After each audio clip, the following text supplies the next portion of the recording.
are these people?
Good evening. Huh? Nice intro. Thank you. No, good evening, everyone. I'm Angel Rivera, of course, alongside Alex Knight. That means this is Angel in the afternoon. No Witchy Perfect this week. She had a previous commitment, and, I'm sure that she's going to enjoy a night off. Because tomorrow we're not doing pro wrestling talk because I'm watching the Canelo fight, but we're doing it Sunday at 7. So, hope everybody has a great week, and, it's just us. So hope everybody enjoys the show. And let's see, you've got CBCs here already. Hi, make sure you like and subscribe if you haven't already. Excuse me. And so we got plenty to talk about. And you know, what any big news this week? I really didn't pay much attention this week. Well, earlier today it was announced that WrestleMania 20, what is it? WrestleMania 2027 is going to be in Saudi Arabia. Oh yeah, that just broke earlier a few hours ago, and I'm like, okay, makes no difference to me. Well, I'm not going to. Saudi Arabia is awful, and WWE's partnership with Saudi Arabia. I mean, everybody hates it, and it's really stupid. So, Yeah, but people will still watch it and people will still react to it. So well, people might boycott possibly. So. I don't think so. There's zero chance that wrestling streamers and wrestling content creators, no way. They're not boycotting WrestleMania. Yeah. They may say that now, but in 2 years when they need content, trust me, they'll be watching WrestleMania. But yeah, we'll discuss that a lot more on Sunday. Let's see. So apparently, well, not apparently because it did happen, but we had a what's his face? Charlie Kirk just got killed a couple days ago. So I'm not going to spend too much time on that, but Yeah. that they arrested some skinny little white dude for the murder, and I he's knew allegedly, I knew people were going to compare him to Luigi. yeah, because he kind of looks similar, and I mean, it's like, really. I mean, everybody, they're treating Charlie Kirk like he's some kind of fucking hero. I mean, the administration wants to hold a funeral for him at the U.S. Capitol building. Is like, really? That's only for like U.S. presidents and stuff. And don't forget the Yankees did that a couple days ago. Oh right, the Yankees held a moment of silence for him. Yeah. So they'll do that, but they won't. They won't do the same with the Palestinians killed in Gaza by Israel. They won't do that. no. Well, also we'll talk about this more. But yesterday was what, the 24th anniversary of 9/11, and the Yankees did their usual virtue signaling throughout the entire game, and Donald Trump showed up at the Yankee Stadium, and everybody cheered like it was like it's and like welcome back to Yankee Stadium, Donald Trump. Sorry about the motorcycle noise. Well, Not much I can do about he that. is the president, so that's why. Yeah, but I know, but they treated him like it was like, yeah, he's of course, back. like I posted, people are going to be outraged over Aaron Judge shaking hands with Trump. Yeah, I mean, again, like you said, it's the president. I mean, you're not gonna not shake his hand, Derek Jeter would have done even that. So what's the issue with Judge doing it too? yeah, it's the president of the United States, so of course, you're gonna shake his hand, even if it's for a couple seconds. So yeah, And so by the way, next year Yankees and Mets will be playing 9/11 week or weekend, whenever that is. So, that would make it the 25th anniversary. yeah. So yeah, it would make And I sense. The agree with Yankees and fans that Mets. they should be doing it every year. That that's the Yeah, thing. they makes sense for the Yankees and Mets to have a game on 9/11. 25th anniversary next year, and I think it's good for them. They should do it every year, but I don't know why Major League Baseball hasn't done it more often. Because this year the Yankees played the Tigers last night, so Yeah. at least And they won. But now they play against the Sox. oh yeah, big weekend matchup against the Boston Red Sox. Unfortunately, I'll be probably have to watch Canelo and the game at the same time. It starts at 7 tomorrow, actually. So Mike Stacey says the plan is working. I mean, Charlie Kirk gets killed. Everybody has. By the way, if you haven't seen the footage, don't seek it out. Yeah. It's actually the close up. I mean, it's quite graphic. Yeah, very graphic. Yeah, don't seek it out if you haven't seen it because you won't forget it. So, anyways, I'm. I think it was Jax. Jax tweeted this out, photo out, and the picture, video out. It's like there's something weird about it. And I looked at it like I think Was it that's just about a that the ring on the finger thing? Was that? no. It was like there was like something black in his shirt before Uh, the bullet got in there. But I'm like, I think that's either a compression issue or some kind of glitch with the video because it's cell phone video. Ultimately, these things don't, unless it's like an iPhone 16, it doesn't really have the best cameras. So, especially if you're doing this after somebody got shot, you got scared. So, I just think either it's a compression issue or it was a glitch or it was I don't buy that. There's some conspiracies that Charlie Kirk is still alive and he faked his death. And it's like, no, I come mean, on, come no on, way he people. survived that. Yeah. No.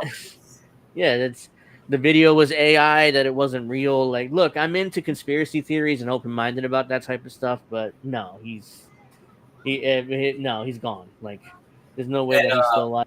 by the way, we saw. I showed you a couple days ago. Um, the guys, there's the person working at Sucker Punch and the Ghost of Yote game. Oh Pointed, yeah, tweeted, "Yay, Charlie Kirk is dead!" And then people were outraged over he. that. Sucker Punch Oh ended yeah, up actually firing that person. yeah. So People. He's not the only one that's been fired over celebrating his death. I mean, there's been I've seen at least 5 different videos of people melting down over the fact they lost their well, jobs yeah, over but they're not celebrating. working at like big studios Yeah, or yeah. anything. No, I know, but I'm just saying, like, really, you're shocked that you got fired because Yeah, you celebrated the guy's death, but did it online in a video form where everybody can see you. Of course, you're gonna get fired. It's like, come on. I mean, if you want to celebrate his death, I don't care. I'm not going to be a moralist here. It's could like, you how dare you imagine do that? someone from Rockstar Games doing that? No, it's like how, like I don't care if you celebrate his death. That's on you, but don't be stupid enough to film yourself doing it and post it on the internet. This is why people like they overshare online and they get shocked when they get fired from their Yeah, jobs.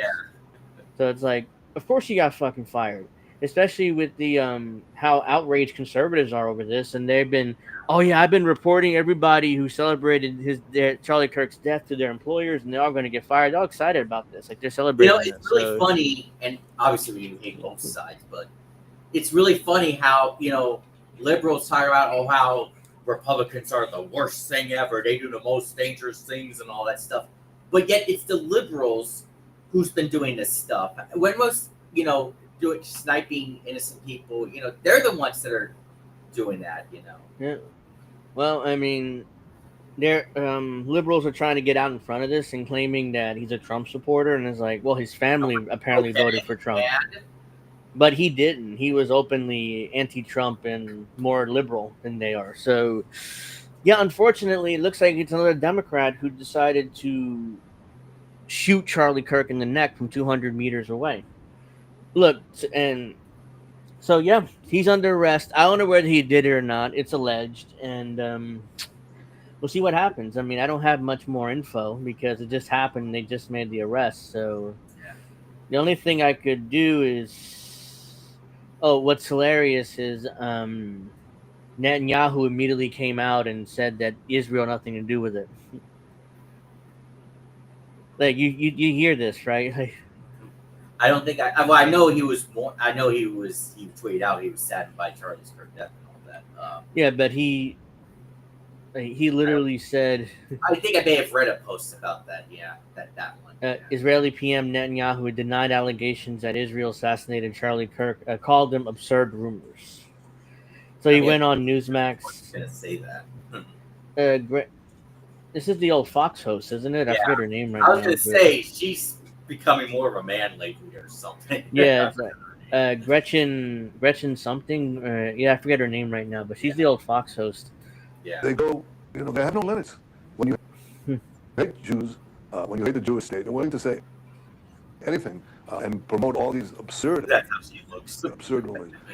And by the way, they're But willing you hate Jews. to kill us all the time. I mean, that's what they're doing. And over the centuries, when Jews, especially in the Middle Ages, the horrific Middle Ages, That's a the man, baby. worst things were said about Jews you couldn't possibly believe. We were poisoning the wells. We were drinking the blood of Christian children. You name it. I mean, these things that continued actually up to the Holocaust. The Nazis said the same thing. We're carrying vermin. We're spreading disease, No, and no, people believed it. And every time they believed it, this was a prelude to all the Holocaust. People spread these lies about us. I didn't really listen to what he said. no. Yeah, I mean, he denies allegations that I don't know. I But didn't really see. these people, it's not people hate Jews. They hate Zionists. Zionists. Mm-hmm. Stop saying Jews. It's we hate Zionists. That's who we hate. Yeah. So there's a video here that basically there's like so there's an let's see here. Oops. Yeah. I didn't hear anything unless I missed it. Let's see. It's funny how they can't catch a perpetrator when it happens. All that money and still runs around like chickens. Well, when that guy tried to assassinate Trump the first time, they shot him afterwards. So Yeah, Witchy said nobody said Israel did it in the first place. There has to be something. Doubles in the details.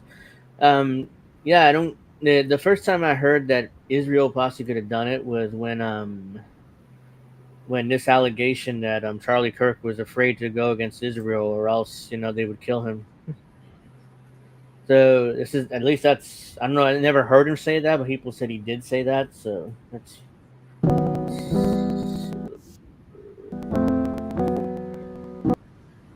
I'm not going to name names, but I was told by someone close to Charlie Kirk that Charlie thinks Israel will kill him if he turns against them. See, this is what I only time I saw. I'd never heard Charlie said it himself, so yeah. I don't know how true that is, but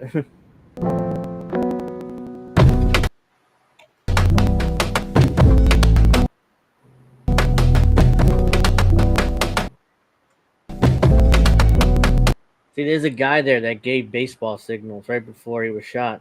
Not sure you've seen this video, Yeah, I but saw that. Yeah. yeah, alleged this guy gave like these like baseball signs, and then that's when Charlie got shot. Right after that, I don't know if I'm another. really. I don't know if I'm really into that. I mean, it could just be adjusting stack. I don't know if that's really. Yeah, I don't know which news outlet broke it first. The Jerusalem Post.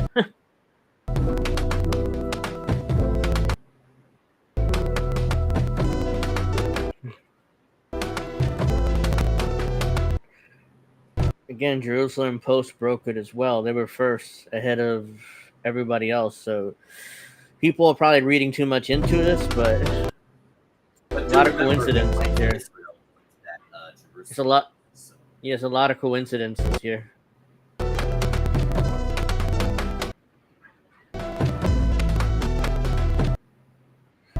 George Zinn created a textbook distraction and allowed the shooter to escape.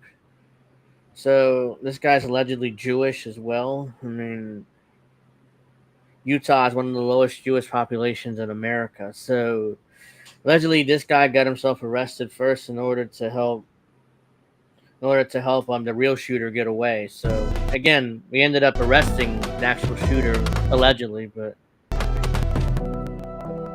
he was released eventually. I don't know who that guy is.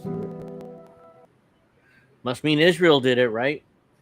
I don't know. I'm just there's nearly no evidence for that, but I'm just could have been Israel, even if they are denying. I mean, not saying it wasn't. I'm just saying, there really isn't. I haven't seen much evidence to it so far, at least. So, yep. So they arrested some skinny little white kid for the murder. He's allegedly a Republican, even though all the evidence I've seen is he's much more to the left. But let's see. So yesterday was 9/11, the 24th anniversary, if I remember correctly. Again, and my math isn't the best, so 24 years since the event. I was 2001. I had to be 14, 15 years old. No, and having September 2001, I was 14, 15, yeah. And I was 10. yeah, yeah, I was just starting in high school then. Oh, I just that day it was like I'll never forget it. I was in school. The first plane hit the first tower at 9:50, 9:45, 9:50 in the morning, and the classroom I happened to be in was full of TVs because we had computer class that day, and it was my first class in the morning, and nobody's really paying attention to the TVs. They were on, I think it was Good Morning America or the other morning show. I forget what it is right now. Good Morning America, CBS Morning, whatever it was. It was kind of a morning show that was on TV.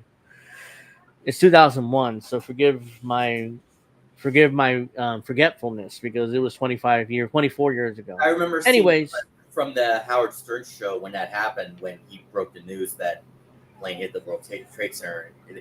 They were like, "Oh, really?" or something, and then they just continued on and laugh it off like it was just some sort of like, yeah, whatever. That's sort of the news. well, yeah, at the time, and when the first plane hit the first tower, you figure it's an accident. Shit happens, So I'm sure you've it seen the sucks. video where someone pointed out that where George W. Bush lied that he saw the first plane hit the World Trade Center, and then the guy's like, "Now wait a minute, how could he? He couldn't have seen the first plane. So how did he see that? Oh, that day, there's no way he could have saw it because he was sitting in a classroom in Florida reading what was that book? It was some kind of children's book. Yeah. And after the first plane hit the first tower, somebody whispered in his ear. The guy whispered in his ear, and he kind of sat there like Yeah. 7 minutes or 6 minutes. I remember again that specifically because some of my teachers wore a little like a button said 7 minutes on it, which was referencing George W. Bush sitting there for 7 minutes and doing nothing, because by this point it was 2004 and he was running for re-election, so a lot of them were kind of like campaigning against him, so they had like a 7 minute button that the Kerry campaign put out. I was like, so anyways, getting back to 9/11, I'm in class and I not paying attention. It's like I'm looking up TV and you just see the first plane at the first tower. It's like, holy crap! And it's like, stop doing like what? Look at the freaking TV. It's like, oh my god, there nobody saw it. So I'm looking at the TV like, the hell is like a plane hit the tower? It's like, no, shut up. It's like, no, look and look. It's like, oh well, like, oh shit. It's like we all. It's like, oh, that's terrible accident, man. I thought it was an accident, like we all did. I mean, if you were around at the time, you thought it was an accident. It's a horrible accident. The second plane hits. That's About 10 minutes later, we're again same thing happens, and it wasn't me, but I kept looking at TV because it's like I couldn't keep my eyes off of it, even though there was class going on. And then the second plane at the second tower, and it's like, this is not an accident. It just happened again. It's like, and I was 15, and I knew it wasn't an accident at that point. They were I trying to tell us, oh, yeah. I was trying to tell it. I was trying, like, they were trying to tell us, oh no, that's just accident. Two, not one, but two plane hits two different towers. That's not an accident. yeah. So don't be trying to don't blow smoke up my ass. It's not an accident. It was Did you ever so see United '93? the movie. Yeah, Yeah, yeah, I saw it. It was really good. yeah. It's ultimately we'll never know what happened on that plane, but it was like the movie itself was good, but how true was it? What happened on that? Did that movie actually get 100% right? Who knows? But it was. Well, you can't expect it to get 100% right, but that's probably pretty much what happened. It looked real, so that's all. That's all that matters. So I was in TV studio when the first plane hit and found out about it when I got to math class. The teacher had it on when we came in the room. Okay. That's yeah. When the second plane hit the second tower, eventually there was meetings and discussions and what the hell do we do? Because we didn't know what else was gonna happen. And of course the Bush administration tried to terrify the country saying there could be more attacks. We don't know. Fear scare the shit out of you. So it's like we were all scared. So it's like, okay, we got sent home eventually. I was home by 11:30 around lunchtime. So my mom was still at work. So and I just made. remember the Yankees were that close to winning the World Series.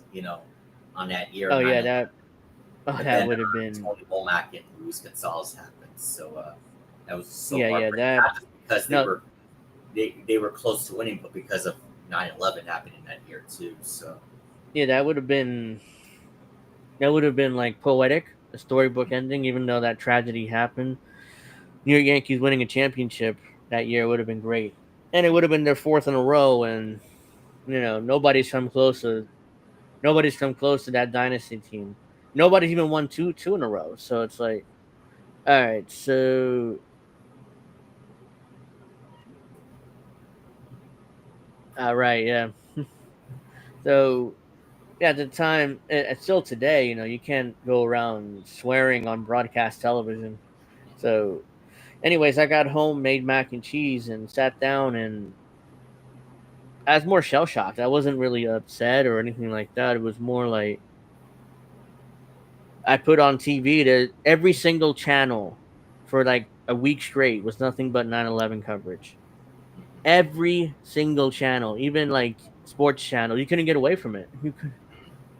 You could not get away from it. The only way I got away from it is just turning on my 2001. It's had to be PS2 then. So just turning on my PlayStation and just playing. That's the only way I can get away with it. Get away from it, even remember, for. like with Grand Theft Auto 3, when that game was coming out a couple months afterwards, they had to change some stuff with the game. Like they changed the original cover, they changed the front cover of the game. They had Yeah. some content like they changed the color of the police cars. They originally they were supposed to have like a terrorist that you do missions with. He was cut from the game too. Um, Yeah. It so was there was they had to patch it out. The code yeah, is still there apparently. The code is still there for the yeah. characters and stuff, but they just patched it out before the game came out for obvious reasons. I mean, it's like a lot of content and a lot of movies are even censored around that time because they it so yeah, I sat home, I ate mac and cheese. It was like, well, what do I do now? Just so that was my day that day. And Witchy said she was in class and also got let out early. We all got let out early in school. And I think we were I off was in the school the West. next. I was in the West Coast, so I didn't. I wasn't at school yet. So that we got arrived later. Right, yeah, you would have been at home still. But Yeah.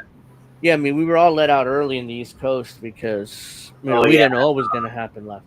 Yeah. It's like But Steph said that SmackDown happened that weekend. Vince McMahon came that out. Friday, the first major No. event after That was 9/11. on Thursday. Thursday when it happened Yeah, because they that were. would have been Thursday. Yeah. Yeah. But yeah. And you might remember during that episode when Stephanie McMahon had that horrible tribute thing she was going. She was comparing 9/11 to how Vince went through with all his stuff. Or you might remember, Right? Yes, I remember something like that.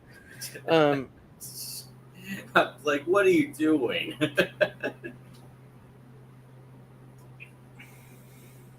So, yeah, this is a video that Greg made from our network and 9/11 and the Boeing uninterruptible autopilot system. This is, there's plenty of 9/11 like conspiracy and stuff. This is real. This is interesting though. Do you really believe these Muslim hijackers penetrated the world's best air defense system and tracked into the World Trade?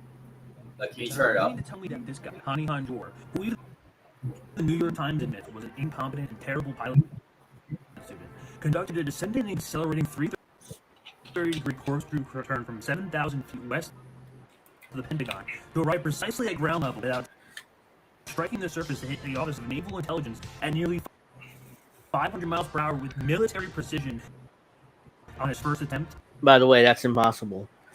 Seasoned and experienced pilots have tried to do that move in simulation. They couldn't do it, but somehow this guy did. So I just want to bring up something really quickly. I think Aaron Judge is back. He just hit another home run today. So nice. Yeah, I saw it here early, and while I was looking for this video, but that turn that this this terrorist allegedly made was impossible. No pilot could do it. No professional pilot could do this turn. Yeah, you can't do it that fast. It has to be slow. Yeah, so I don't how this guy did it. I never know, and it's bullshit. That's why he didn't do it. Something else was going on there. Tried and replicated by most highly experienced expert pilots who couldn't perform this maneuver, even on their most successful attempts without crashing. Yet, according to the official narrative, Hani accomplished this amazing aerial feat on his first try with minimal aircraft training or experience, and only a few hundred hours of flight time. A quick Google search will simply take you to the Boeing uninterruptible autopilot system, which is designed to take control of commercial aircraft away from the pilot in the event of a hijacking, which will allow the craft to automatically guide itself to a landing at a designated airstrip.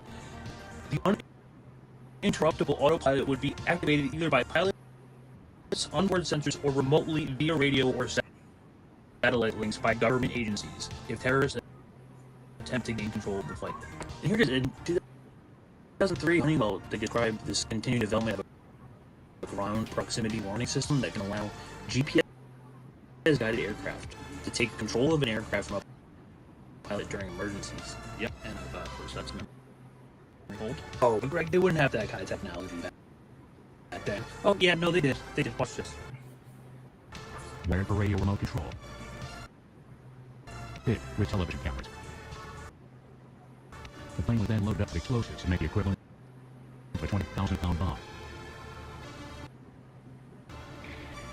Pilot and co-pilot were needed to get the bomber airborne, after which they could parachute to safety. The pilotless bomber could then be remotely steered over the channel and into the B-2 sites. On August 12, 1944.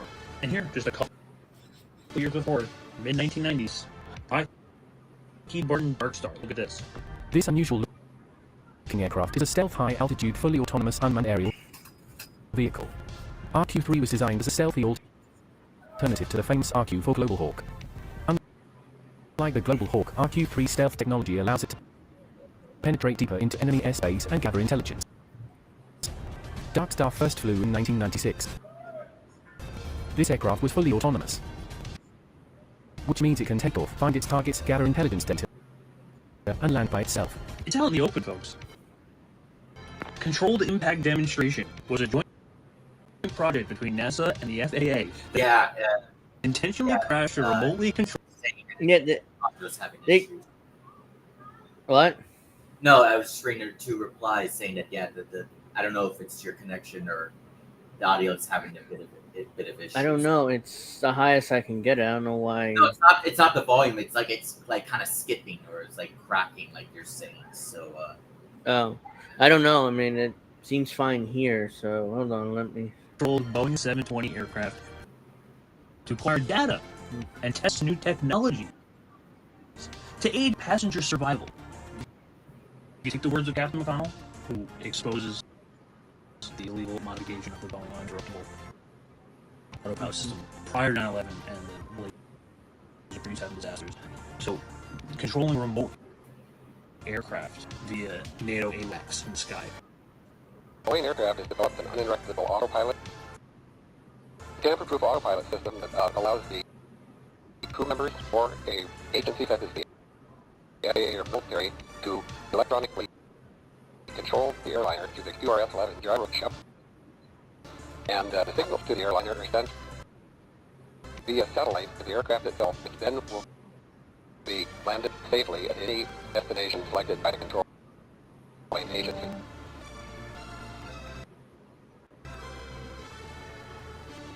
Boeing pays $15 million fine. Boeing has paid the largest fine ever for a company violation of the Armed Export Control Act over the unlicensed foreign sales of commercial airplanes carrying small gyro chip or military applications.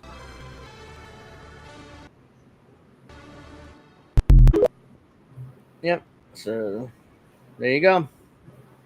We did it. So, in other words, most likely, nobody was on that plane and just did it itself. No human could do those moves. Not a single human could do those moves.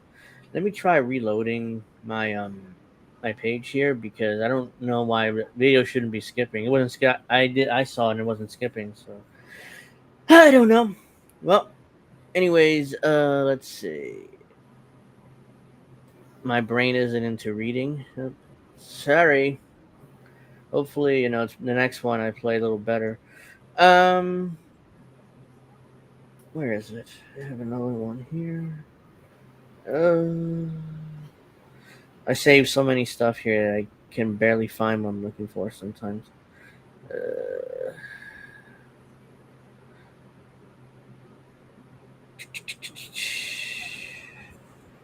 Whoops. Where is it? Sorry. So yeah, just make sure you like and subscribe. Trying to look.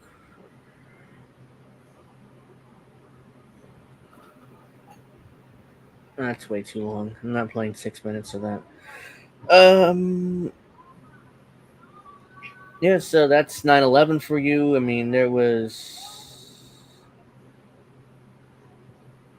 September 11th. How much time flies? It's been 24 years now. And I'm just like, really? It's been 24 years already? I mean, it feels like time has flew quite a bit over the years, but Yeah. I mean, all of a sudden, 39, and it's time. It's like, let's see. Oops, I did it wrong. Bear with me 1 second here.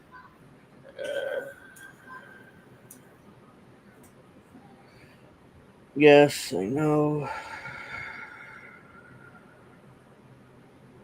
So it looks like Donald Trump has deployed a National Guard in Memphis, in Tennessee. So not just L.A. or Washington or Chicago. Now it's Memphis too. It's pretty soon Why be around the Memphis of country. all places? That's a good question. Well, we can speculate why Memphis in particular, but I'm looking at it here. It says Trump announces National Guard will be deployed in Memphis to fight crime, and ICE killed a man. They were arresting somebody else in Chicago earlier today as well. So, yeah. Oh, this is interesting. California passes ICE mask ban in closing days of legislative session. This just came across my thing here, so bless you. After a summer characterized by mass federal agents detaining immigrants in Los Angeles, the California legislature passed 2 measures Thursday that seeks to force law enforcement officers to identify themselves. Senate Bill 627 and 805 were among the most controversial to pass in the final days of the year's legislative session. They would ban local, out-of-state, and federal law enforcement officers from wearing face coverings, as well as require officers to be readily identifiable, respectively. Um, I thought Democrats loved masks. Now all of a sudden they hate them. Ends of the situation, I guess. State Senator Scott What? Wiener, a San Francisco Democrat and lead author of SB 627, as we go through this horrific era of mass deportation and a Supreme Court that allows its authoritarian regime to do whatever the heck they want to do, including straight up racial profiling of Latino people, California should lead and put a stop to that secret police. These measures pass along party lines with Republicans and opposition. Police unions also oppose the proposed mask ban. Senator Tony Strickland, Republican. This is a reckless anti-law enforcement proposal that put law enforcement officers and their families at real risk, undermining the safety of men and women that bravely protect our communities. So it should be the last day of the session. Lawmakers are expected to extend their work through Saturday to give final votes to some last-minute deals they struck this week. Those that pass will head to Governor Gavin Newsom's desk for a signature veto, and those that don't are dead for the year. I think there's some other proposals, blah, blah, blah. SB 243 will put tighter regulations on online chatbots powered by artificial intelligence to limit their risk on young users, higher car dealer fees, wage boost for incarcerated firefighters, abortion pill protections, kill mute swans, whatever that is, ban plastic glitter, and save the bees. So, yep. So Democrats. I just want to point out something. The Rangers just scored 6 runs against the Mets in the first inning. Oh. So there you go. Lol, Mets strikes yet again. Good. Yeah. So California Democrats hate masks all of a sudden. So now they want to ban masks for police officers. I'm like, look, I get it in theory, but California of all places, who forced their citizens to wear masks for years, now all of a sudden they're passing mask bans, and that's the last state that should be doing anything like that. But it doesn't matter because unfortunately federal law supersedes state law. So even if the California passes that bill, it doesn't matter because federal law doesn't require police officers to identify themselves or anything like that. So that's why ICE or FBI, they don't have to identify themselves because federal regulation doesn't require them to identify themselves. So yeah, it obviously applies to state police and local police, but not to ICE. So again, it's just a virtue signaling bill because ultimately they don't have to listen to what California says. Let's see here. So here comes the fascism. Yep. So we're definitely. It's always been fascist, so it's just here's more. Uh-huh. Yeah. Yeah. So let's see. Yeah. So there you go, ladies and gentlemen. Hopefully this video a little better because I don't know why sometimes it depends on the connection. Sometimes my videos play fine, other times it's like you can barely hear them or read them. So anyways, this is a Spanish guy here is working in Detroit. He claims MAGA couple threatened to call ICE on Michigan man for mowing his friend's lawn. I'm calling ICE, he screams. Everybody in the house better be legal. Man being yelled at calmly sits down in the grass and says, I'm a citizen. I probably pay more taxes. You don't even know if he's legal or not, so why are you calling? So, yeah, this is the guy. I'll play this. So fucking stupid. Yeah, it's like, really, dude? I mean, you're going to really waste people's time with that? Whoops. He's helping mow someone's lawn. Like, you better be legal. Where do you live? 7261. Who's talking to me? Call the ICE on me. I'm sitting here. Hold on a minute, hold on a minute. Hold on a minute, buddy. Hold on a minute, buddy. I'm sitting on the sidewalk. Hold on a minute, buddy. I'm gonna sit this. I pay more taxes than you, fucker. I pay more taxes than you, fucker. I know. I don't know why it does. I mean, it seems to be fine. More Let me see. taxes than you, fucker. I pay more taxes than you, fucker. Shut the fuck up. I pay more taxes than you.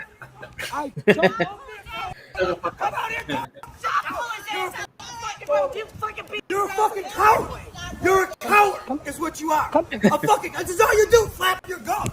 You fucking coward. He's already threatened. You fucking. You started it. You go back to the fucking house. Stay here. Hey, bro. And then he yells at his wife, like, "Go back in the fucking house and stay there." It's like, after yelling him, calling him a coward. It's like, Bro. Hey, bro. Hey, bro. Hey, bro. Fuck your coward ass. Hey, bro. Hey, bro. You're a coward. Hey, bro. Tell Listen. the police. Let's You're a talk. coward. Let's talk man Tell to the man. police Let's you're talk a man to coward. man. Shut You're the fuck a up. fucking shut the coward. fuck up. Shut the fuck up. Let's talk man to man. Let's talk man to man. Come here. Come here. Come here. I don't know why there's a horn there at the last minute there, but fuck you, bitch. So there you go. White people calling ICE or threatening to call ICE on Spanish guy for no reason. So the 1 millionth example of what we call it, racism or whatever the hell. I mean, at this point, yeah, at this point, you know, why would you even bother that guy, even if he was illegal? Like, who cares? Like, Yeah, but he clearly isn't. Even if he is illegal, like, who cares? I It's know, just but like more that, national. you know, the Karen woman with the phone, you know. I know, but more National Guard means 15-minute cities and martial law. Yeah, I mean, eventually, National Guard will be deployed around the country, I suspect, because it's not just L.A. or Chicago or D.C. It's now Memphis. So people are stupid and jealous. How dare you help poor people? Yeah, that's just out of nowhere. This guy just started yelling at this poor guy who's trying to, you know, help out his neighbor, I guess, because let's see.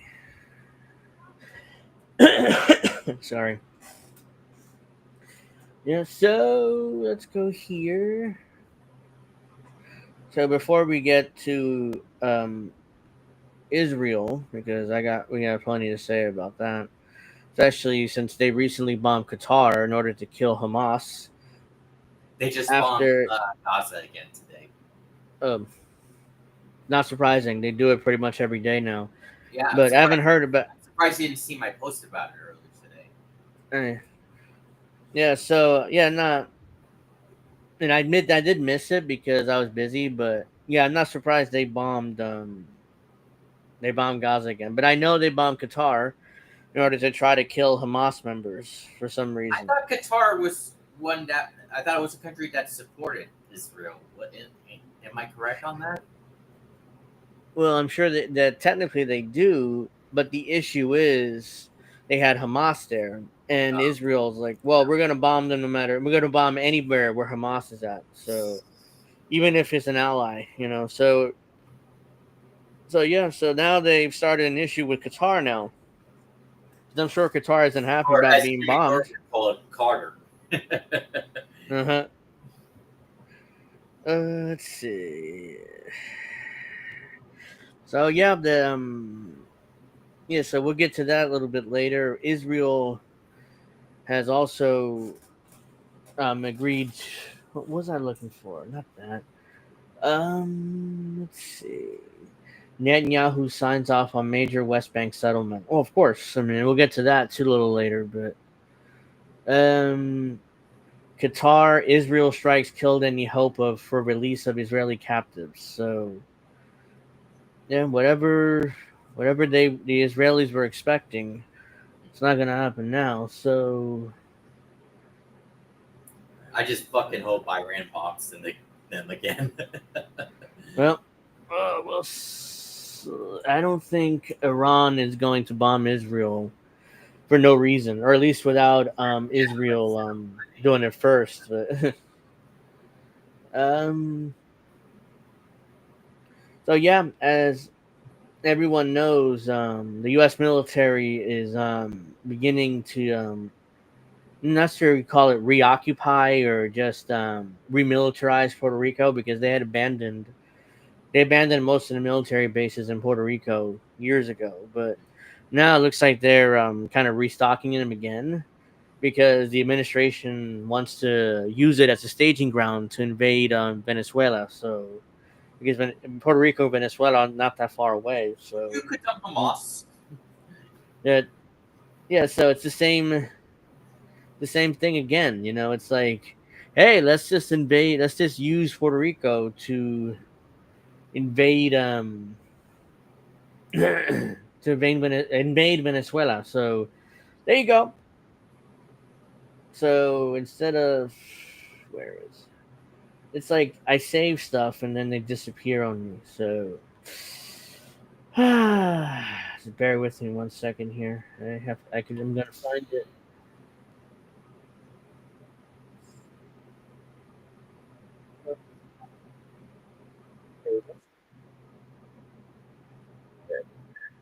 I had ice cream and cheeseburgers at the fair. Sounds delicious. I mean, it's,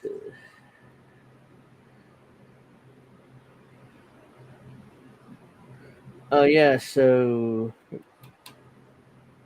really, hold on. I'm waiting. What? Where did that? Okay, sorry. Here we go. So the U.S. attacked a boat near Venezuela multiple times to kill survivors. So this is from September 10th. Um, American officials said the drone strikes were carried out by Special Operations Command, and more attacks will be coming soon. So this is picture of the actual attack, actual I guess drone that attacked the boat here. Again, look at this. What does this remind you of? To me, it reminds you of Call of Duty. The level when you would have the drones and you would just bomb them from on Yeah, top. Modern Usually, Warfare.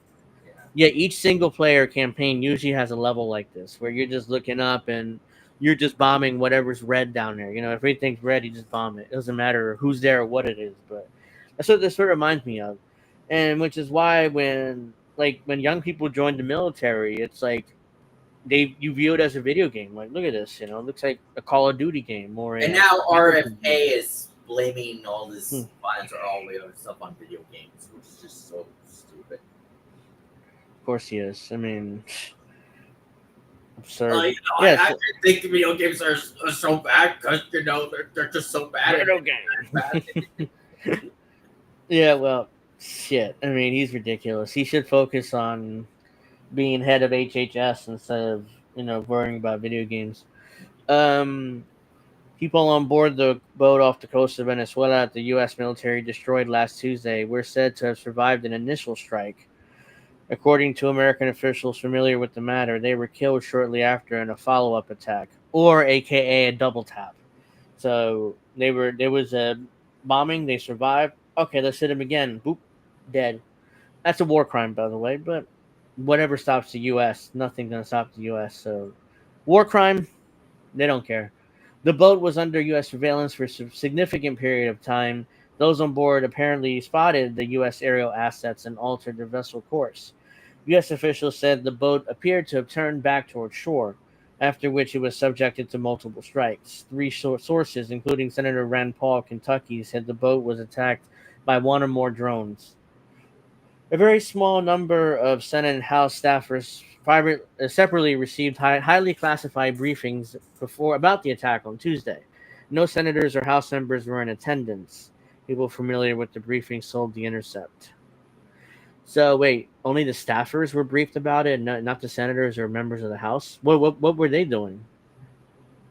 It's only the staffers who got this information, not the senators. It's like, okay, so where were they? Were they too busy sleeping? Because they're all really old there in Washington, as we all know. Most senators and Congress people like in their 80s, so it could have taken their nap. Um, Two officials familiar with the strike were left with the impression that more attacks in the Caribbean would be forthcoming in the weeks ahead. Multiple sources said that Special Operations Command, or SOCOM, conducted the lethal operation. This is considered highly unusual given all the military assets based in the region. SOCOM Director of Public Affairs, we would not comment on the command's involvement in the attack. We don't have anything for you. In response to the question of the intercept, Chief Pentagon spokesperson said narco terrorists who poison the American people will find no safe harbor in international waters or anywhere in our hemisphere. The strike sent a clear message. If you traffic drugs towards our shore, the United States military will use every tool of disposal to stop you cold. In other words, we'll just bomb the shit out of any boat that we don't know who it is, and they're coming anywhere near our border. Great. Let's see. You can suck. Or, hold on. Oops. Suck a dick. So, President Donald Trump said he authorized the attack and posted an edited video to social media last week showing four-engine speedboat cutting through the water with numerous people on board. An explosion destroyed the boat.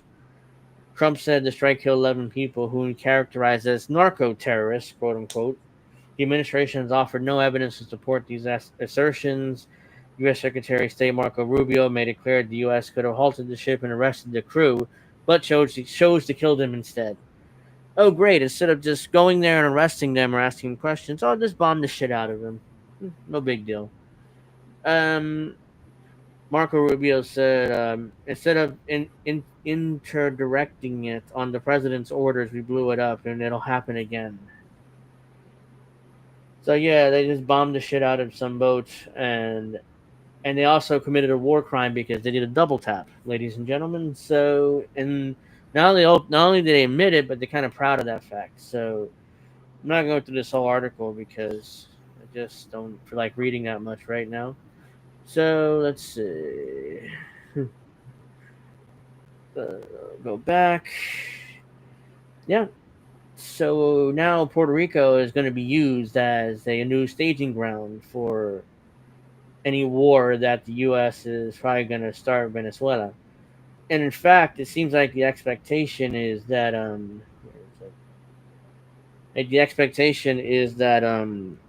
at least the Venezuelan government thinks that an invasion can happen any moment because they're already preparing for it. What I've read in videos that I've seen, like they're preparing for an invasion by the U.S. And let's remember, Donald Trump also tried to overthrow Nicolas Maduro in his first term too, when they did that whole Juan Guaido thing, as we've been discussing the last couple of weeks. Just a total disaster there, and they just pretended he was president, even though he had zero power whatsoever. He just pretended to be president for most of Trump's first term. Oops. Yeah, so we got. It's. Where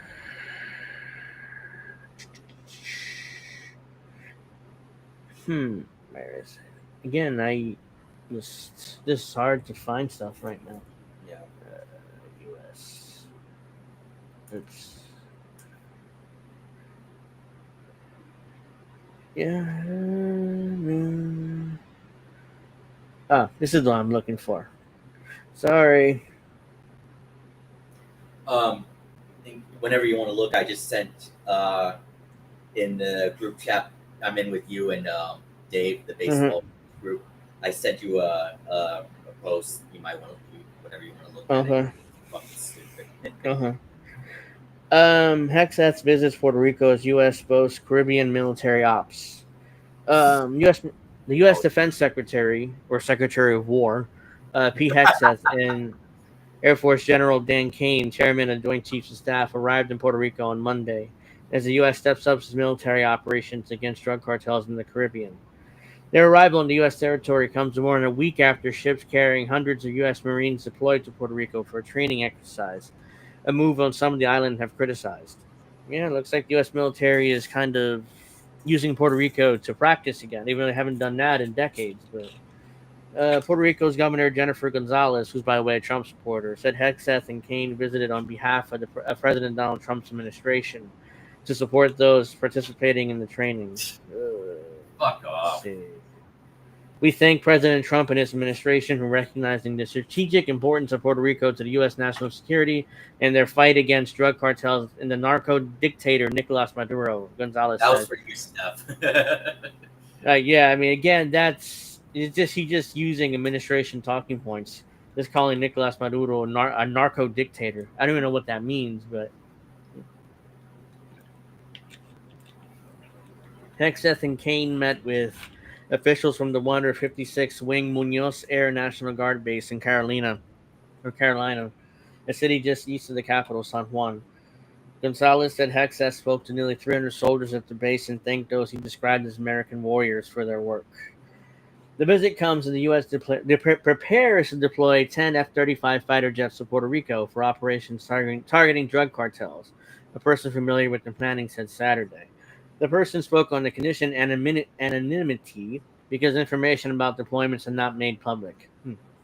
On September 2nd, Trump announced the U.S. carried out a strike in southern Caribbean against a vessel that left Venezuela suspected of carrying drugs. 11 people were killed in the rare U.S. military operation in the Caribbean, with the president saying the vessel was operated by the Venezuelan gang Tren de Aragua. No evidence for this, but he said it, so it must be true, right?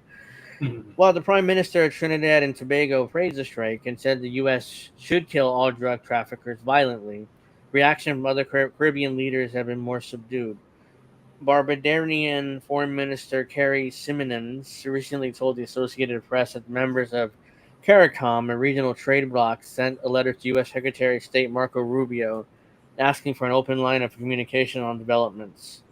He said they want to avoid being surprised by any U.S. moves against Venezuela. Meanwhile, hold on.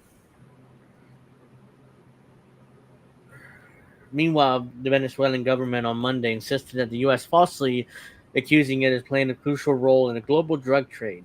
Vice President Delcy Rodriguez told reporters that the U.S. government should redirect its recently deployed maritime force to the Pacific, where fast boats and container ships have long carried Colombian cocaine.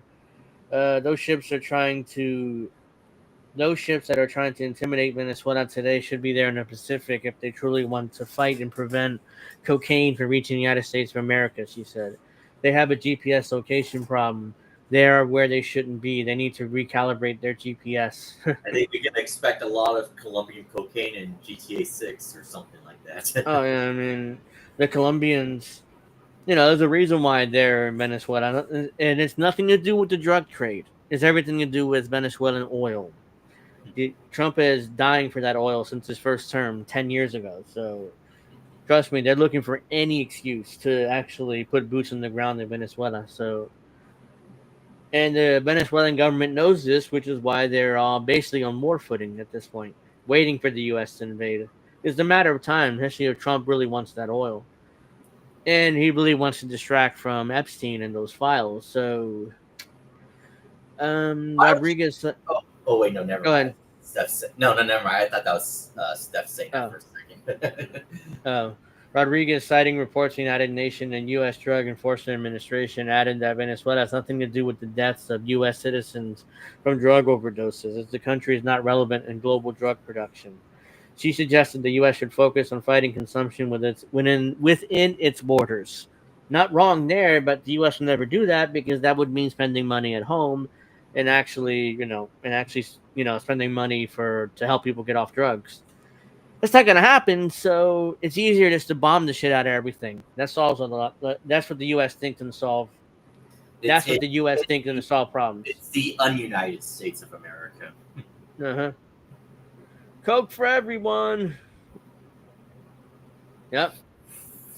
A lot of hypocrisy, a lot of double standards, a lot of political manipulation of this issue to intervene, to aim for regime change in countries that aren't sympathetic, she said, referring to drug trafficking. So no to war, this is the part. With the ongoing training of Marines in Puerto Rico and the upcoming development of fighter jets have rankled some in the U.S. territory where memories of U.S. Navy using nearby islands as training ranges for decades remain fresh. with the cleanup still ongoing.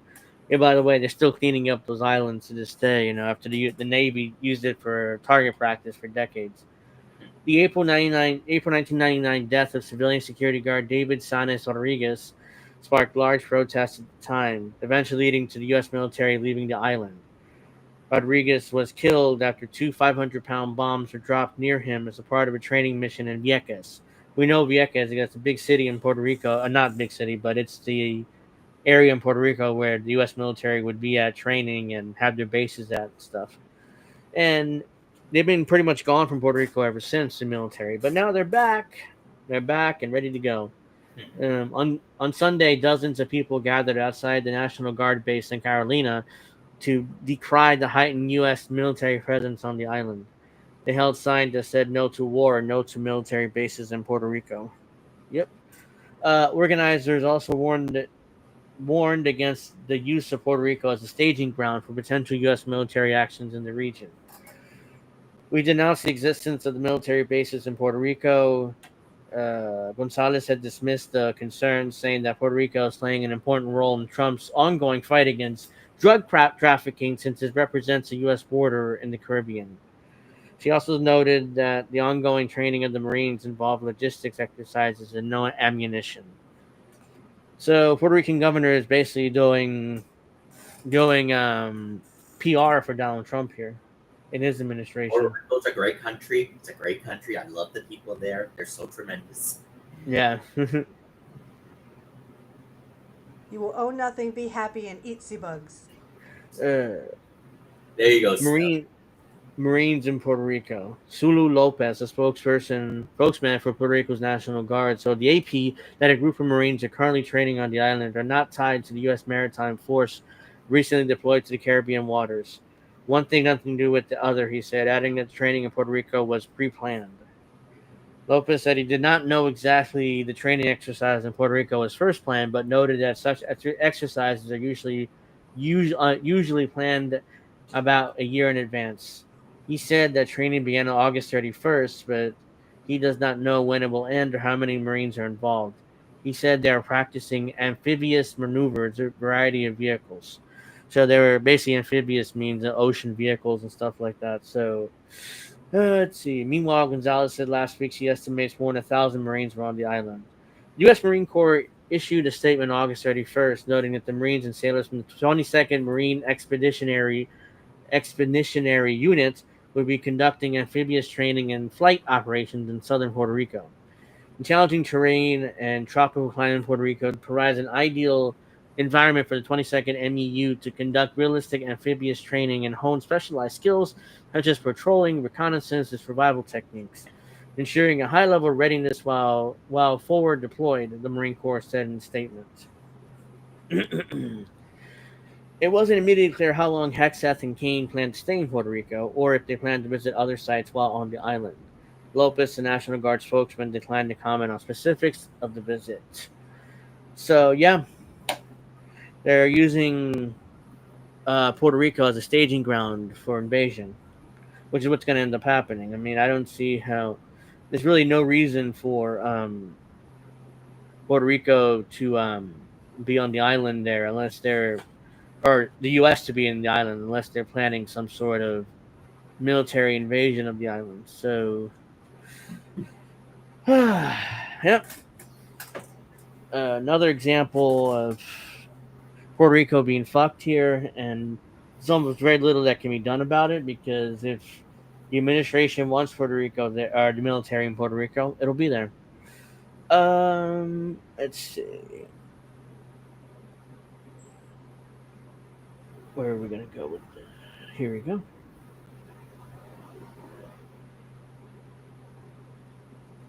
Before we get to Israel, I figured we would...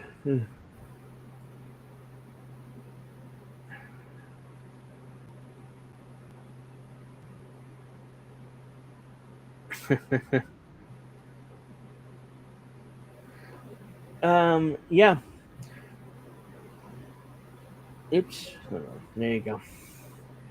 Secret files suggest Saudi's 9/11 support began years earlier. newly declassified FBI and CIA records as cast fresh doubt on the official account of September 11th attacks. What federal investigators are calling an advanced team of Saudi government employees who began aiding hijackers years before the tragedy. It's what is this? The FBI. Oh, I think I've seen this documentary. I'm not gonna play all this 11 minutes, but yeah, I think I've seen this.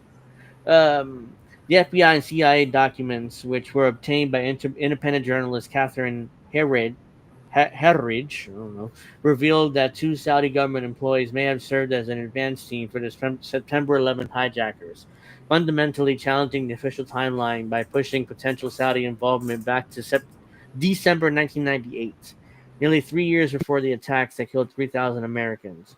The explosive revelations emerged from Operation Encore, the FBI secret's investigation to the Saudi government connection to 9/11. Intelligence reports identify Adel al-Shadahan and Mutaib al-Sudari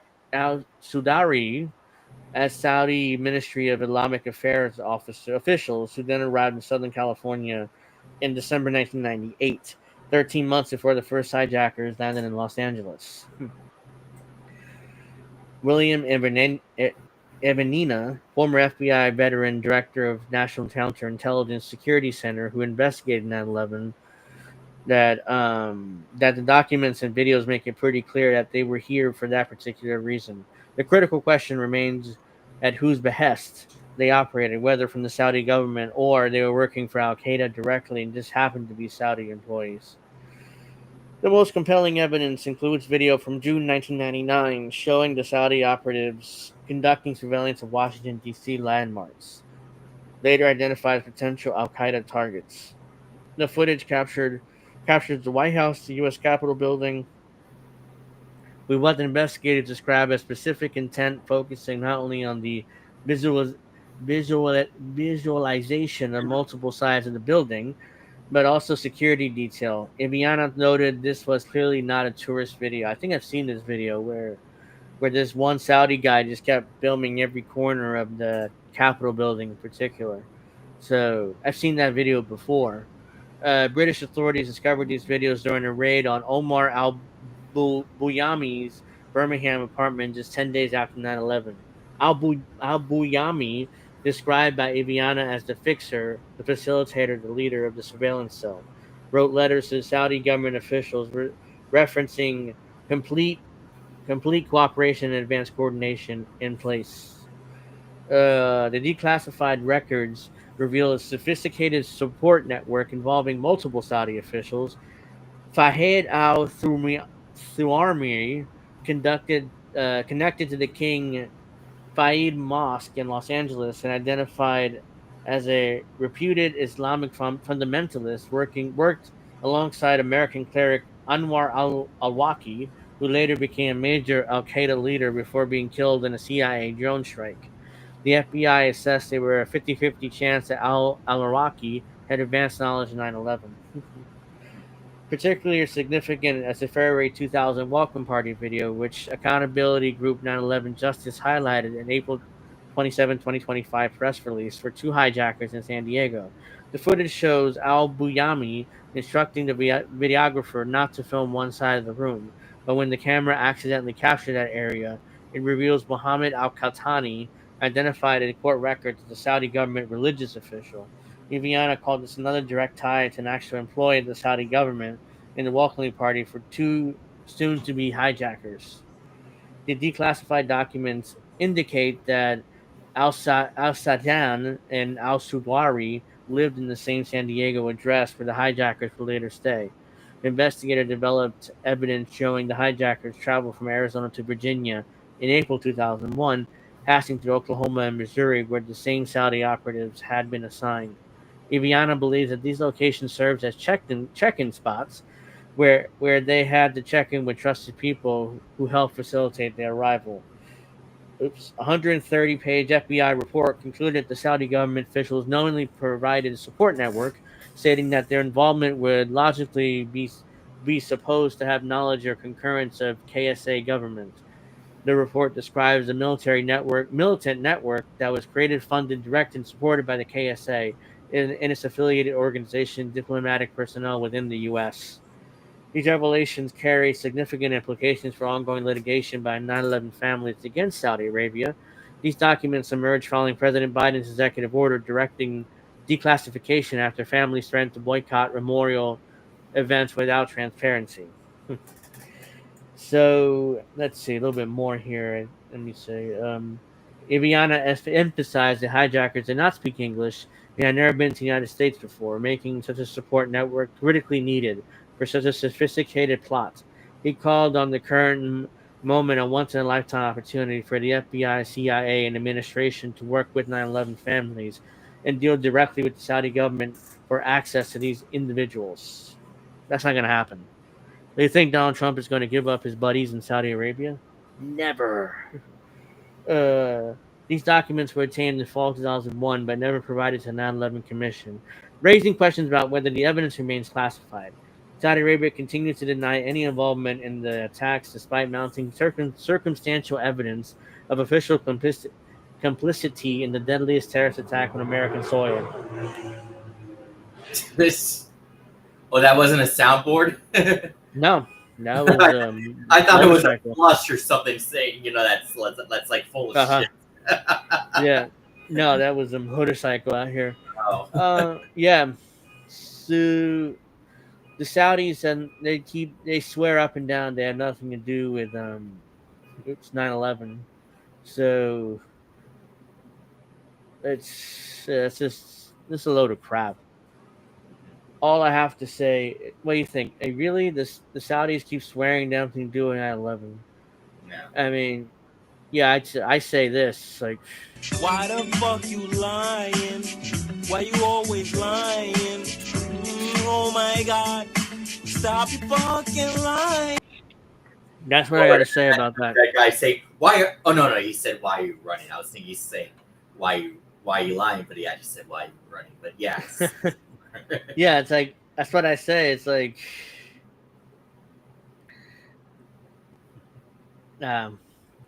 let's see here. So yeah, Saudis, they keep lying because we all know they, at the very least, they knew about it and they actively assisted. At this point, it's pretty much been confirmed. Of course, they're going to deny it because they're being sued for billions of dollars by the families of 9/11 victims. So of course, billions and billions and billions. Yep. They don't know what the fuck they're doing. You understand that?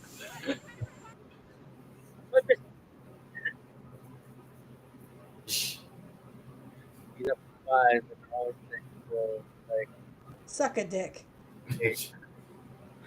Let's see here. Oh,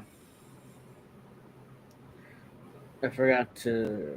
Let's talk about this. How huge Tarek Skubal didn't leave after the fourth inning injury. Not good. That's not good for the Tigers, but yeah. He's gonna be a free agent after the year, I think. So Yeah, I believe so. Yeah.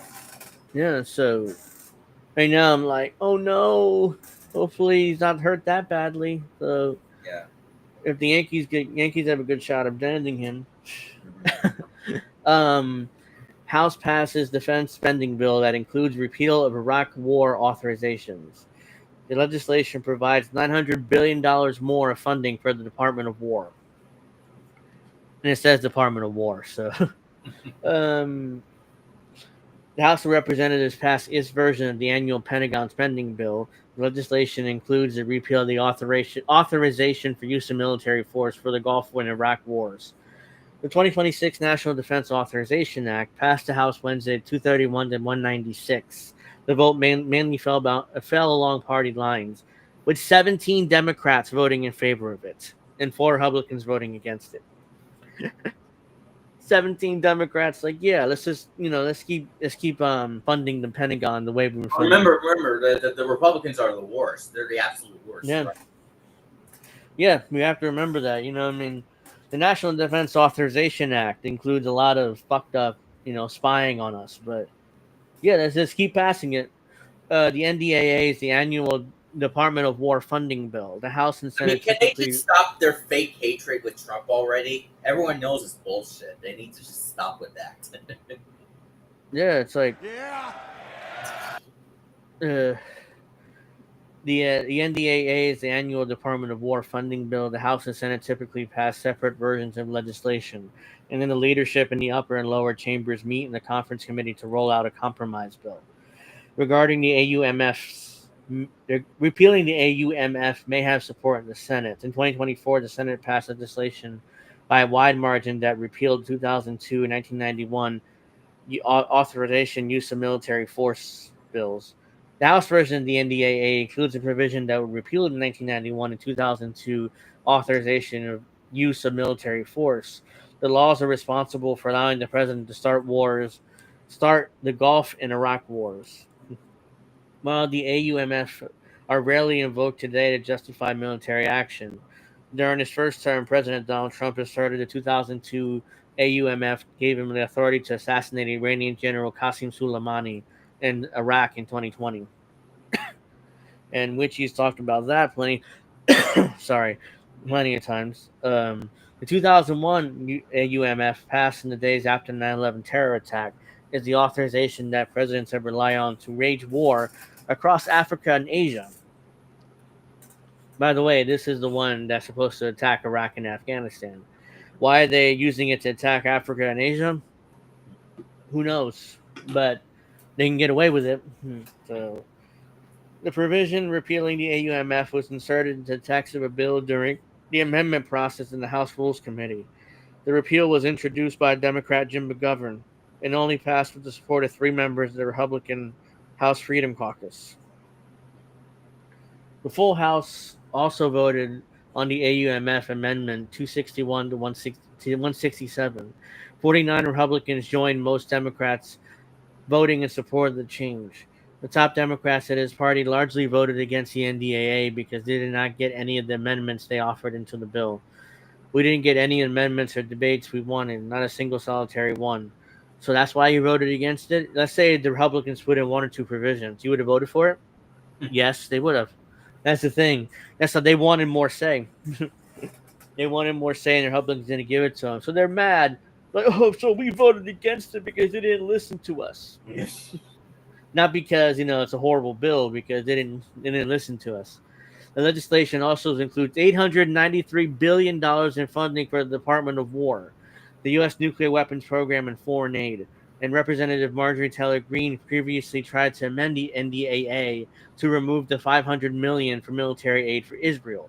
That amendment was rejected by the House 6-422. Get a load of Marjorie Taylor Greene doing something doing something good, but of course the rest of the House, everybody in the House voted against it. Yeah. I wonder who was the 6 who voted for it.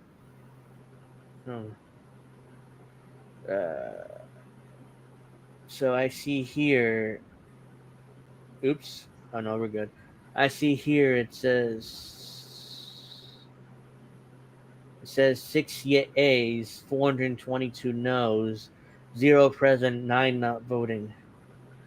So only 2 Republicans voted in favor of it, and 4 Democrats voted in favor of it. I wonder who they were, though. Hold on. Let's see. Wait. Here. Okay, here we go.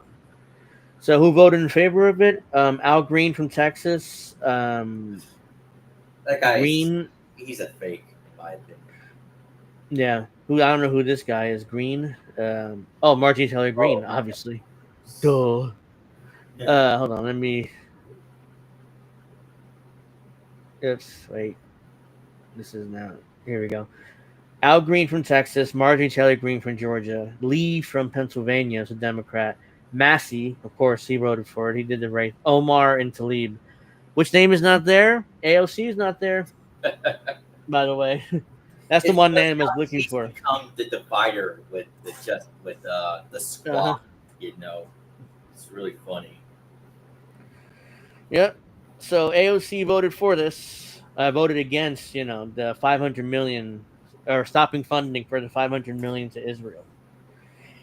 That talk Nancy Pelosi gave to her and her crying that changed her career because now she's been a good little girl ever since on Israel. So let's see. Al Green from Georgia, or is this? No, this is Marjorie not. Taylor Greene. Yeah, yeah. Al Green from Texas, Mark Green from Georgia. Who's Lee? I'm trying to figure out. Summer Lee, who's a woman here. He voted in favor of it.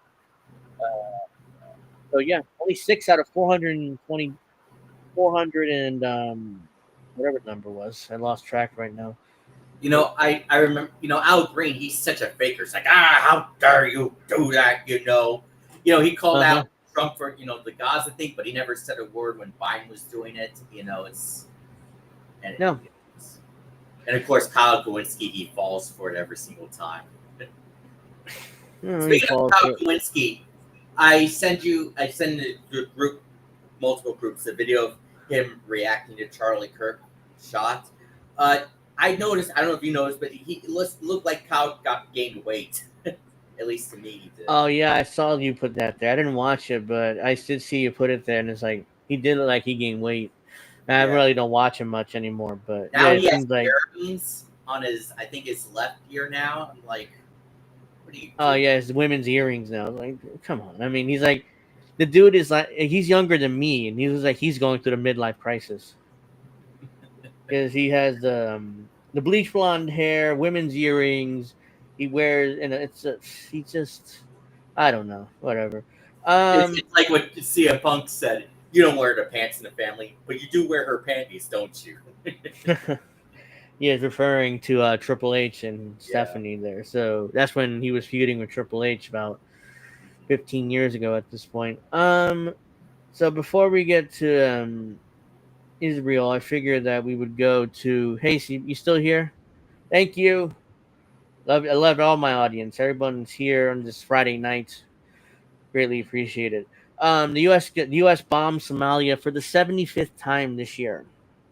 Jesus. So why does Somalia need to be bombed 75 times? I don't know. I guess we'll find out here. U.S. Africa Command said in a press release that it's launched airstrikes against Al Shabaab, which is that terrorist group or alleged terrorist group that is in Somalia. As soon as the U.S. government wants to bomb you, just call you a terrorist, and that's it. U.S. Africa Command said in a press release on Thursday that its forces launched airstrikes against Al Shabaab in the Shalabel region of southern Somalia on September 9th, marking at least the 75th time the U.S. government has bombed the country this year. The Trump administration has shattered all previous records for annual airstrikes in the country. AFRICOM offered no details on the strikes other than they said they were launched in support of U.S.-backed Mogadishu-based federal government. Mogadishu is the capital of Somalia, by the way, for you don't know. For you guys that don't know. Specific details about units and assets will now be released to ensure continued operation security, the command said. AFRICOM stopped sharing details about casualties and assessments of civilian harm earlier this year, telling antiwar.com that at the time that it was withholding such information as the new Trump administration settles in. AFRICOM told New America, an organization that tracks U.S. air war in Somalia, that although it stated that it launched airstrikes, only one strike was actually launched during the two engagements. AFRICOM told antiwar.com September 8th that it launched 74 airstrikes in Somalia so far in 2025. The September 9th strike brings it to 75. The previous record for total airstrikes in the U.S. airstrikes in Somalia was 63, which President Trump set in 2019. So it seems like Donald Trump has kind of an obsession with Somalia too, because the previous record he set in 2019. So like, Goro Online reported Wednesday that Somali forces had killed a member of Al Shabaab who was allegedly behind an assassination attempt against President Hassan Sheikh Mohammed. The report said that the operation was conducted in Lower Shabelle region and supported by international partners, suggesting that it could have been the strike announced by AFRICOM, though it remains unconfirmed. U.S. forces at a base in Kismayo, in southern Somalia recently came under an al-Shabaab attack. AFRICOM said U.S. forces came under an indirect fire and there were no casualties, rejecting claims from al-Shabaab that had killed Americans. While the U.S. and al-Shabaab had been at war for nearly 2 decades, al-Shabaab cited U.S. support for Israel's genocidal war in Gaza. Besides bombing al-Shabaab in southern Somalia, the U.S. has also been backing local forces in Somalia's northeast Puntland region against a small ISIS affiliate in battles in remote mountainous regions. Good God. I didn't even know any of that. What did we doing in Somalia? Who knows? Allegedly, Al Shabaab, they're terrorists, and now we have ISIS there as well. Apparently, like it's all tiring. It's like all of it's tiring. Let's see here.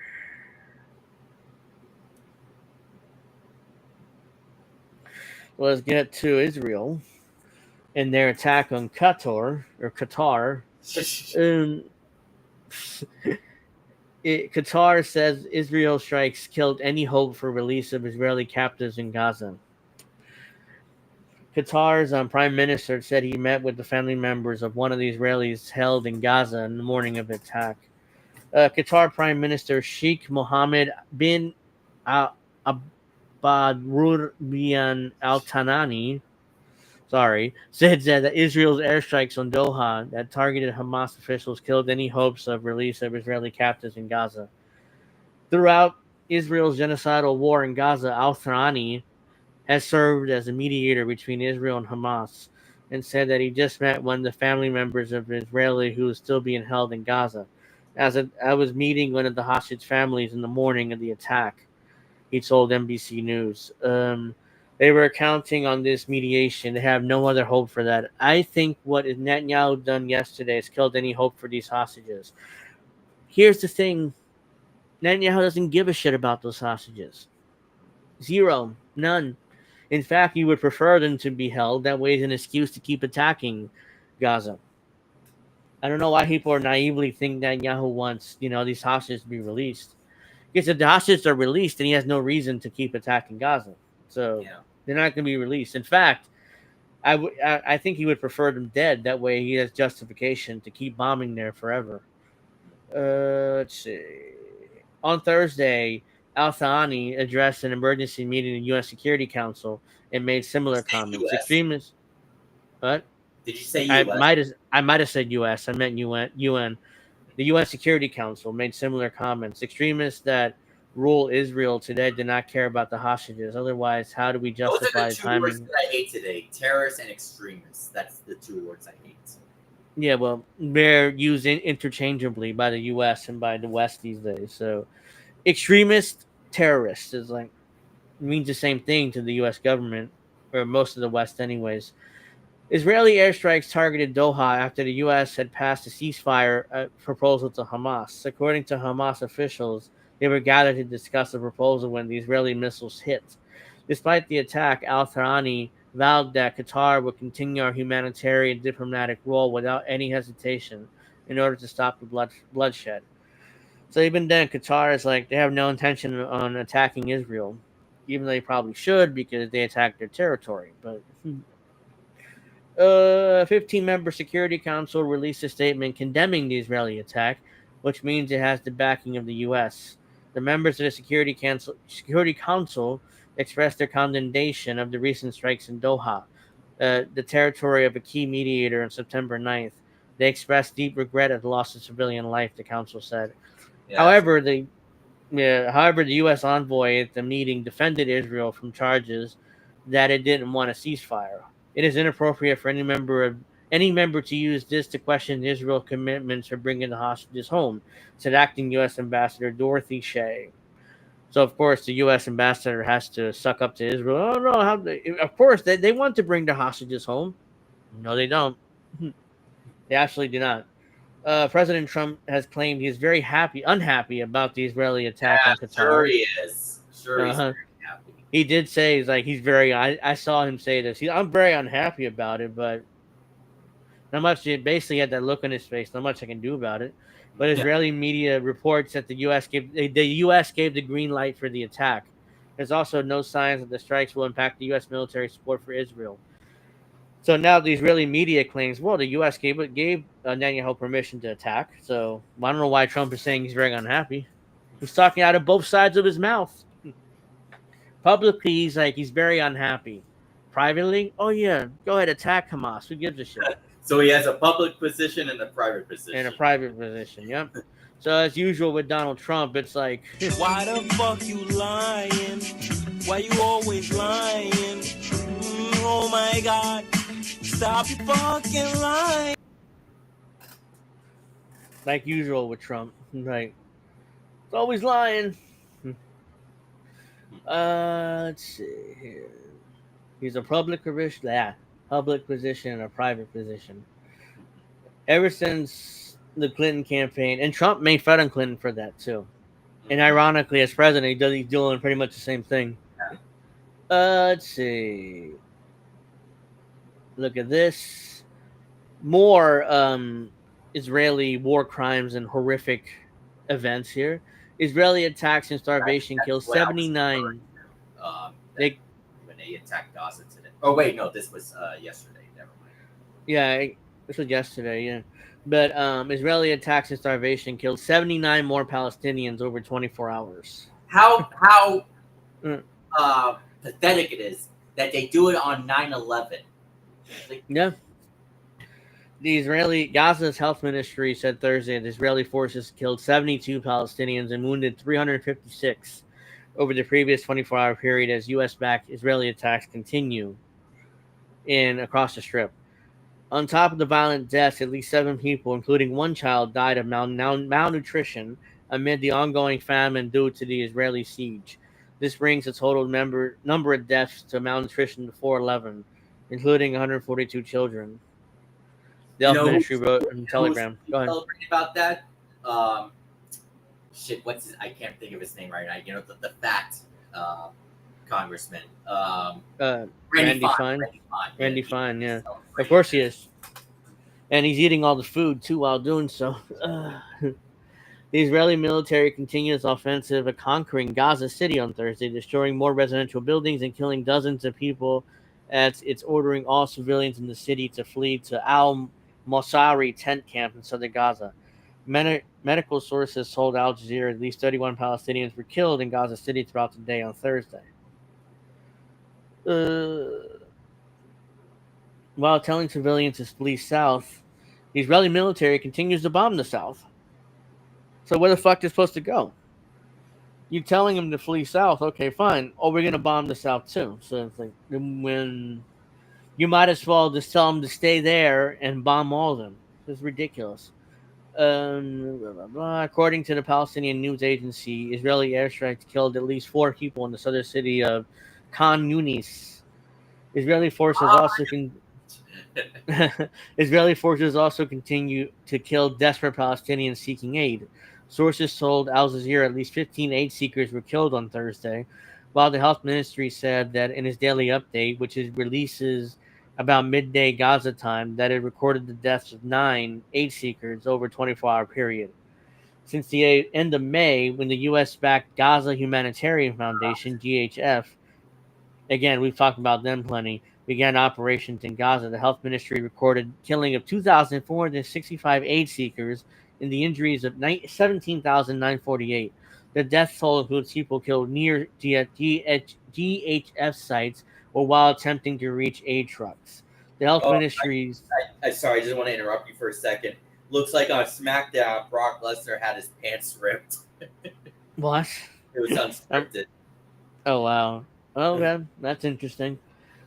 The health ministry said, blah, blah. Okay, and that the violent death toll since October 7, 2023 has reached 64,718 martyrs, and the number of wounded has climbed to 163,859. Studies have found that the ministry's numbers are likely a significant undercount. So, that's definitely an undercount, I would suspect, but yep, more death, more destruction in Israel. I had to share that, so... Yeah. Let's see. Oh yeah, there was also a is this it?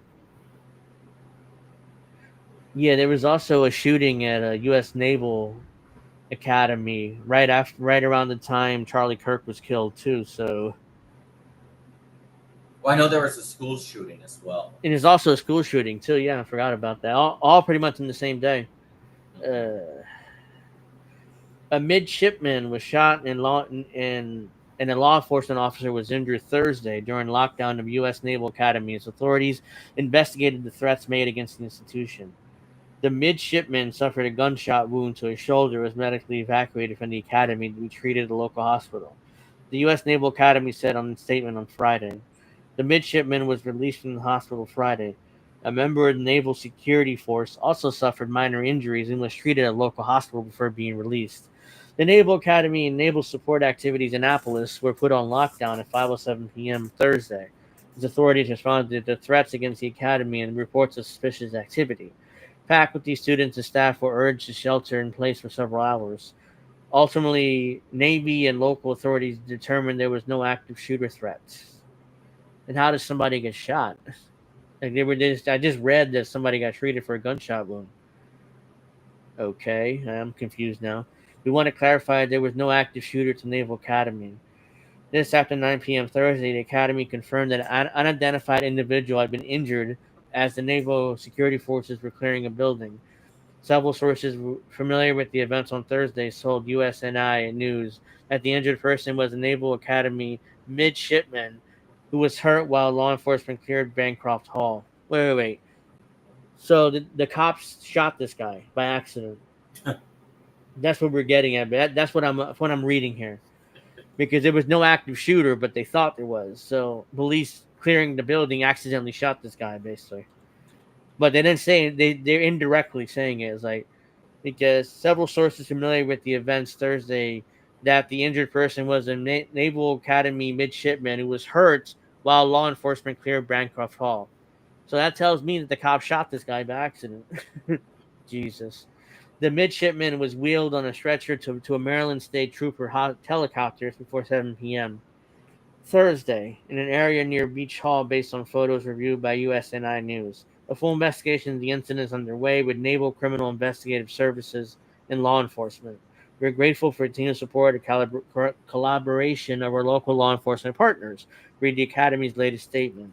The military installation has resumed normal operations, but the Academy grounds were closed to the general public on Friday. So yeah, this is a statement, blah blah blah. Basically, the police clearing a building accidentally shot somebody. I didn't even know about that. I knew there was they were locked down, but I didn't know about the fact that the cops shot a guy.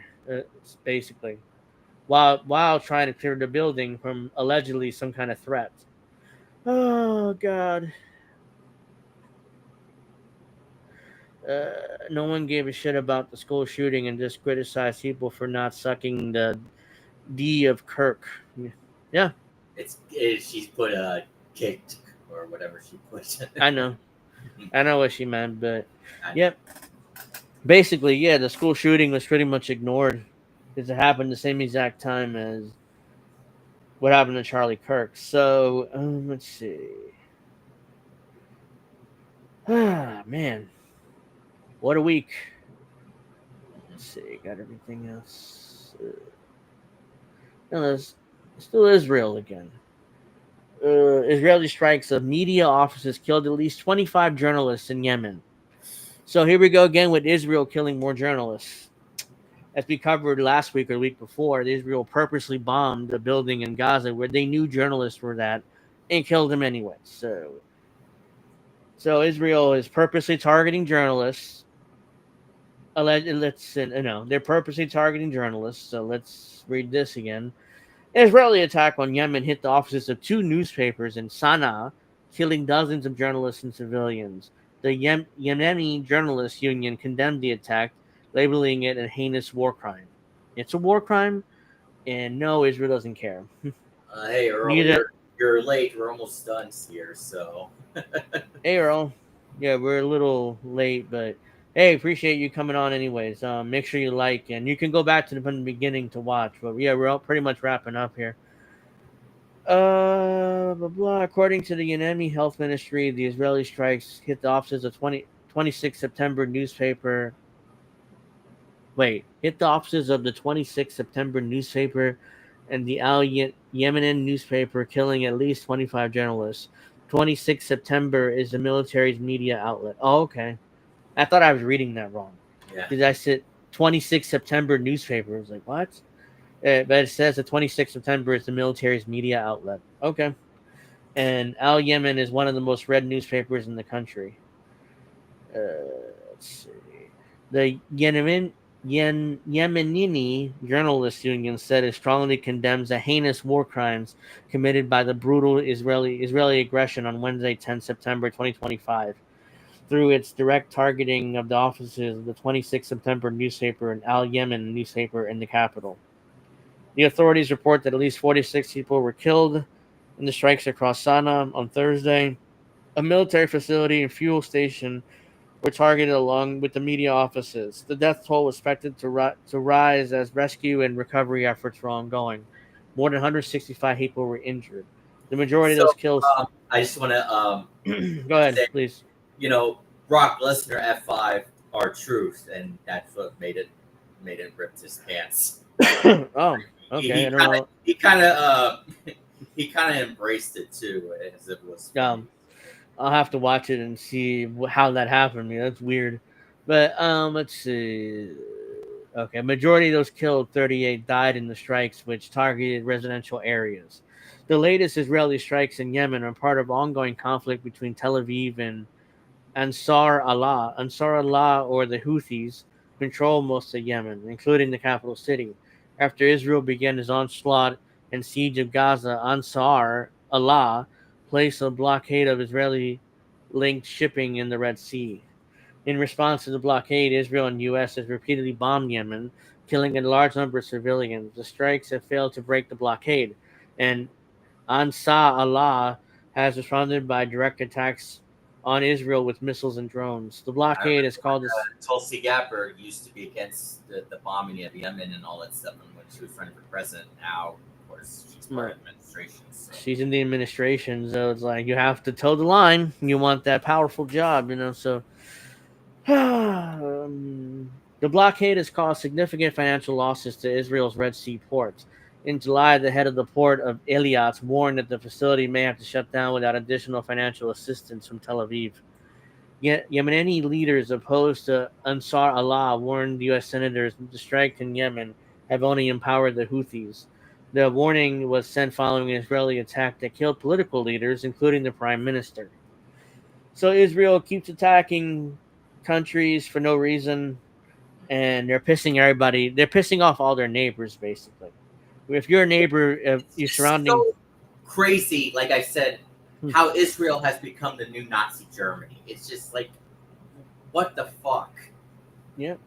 Look, they're pissing off all their neighbors. They keep bombing them. They absolutely keep bombing them, and they will continue to do it. It seems like, because the U.S. lets them get away with it.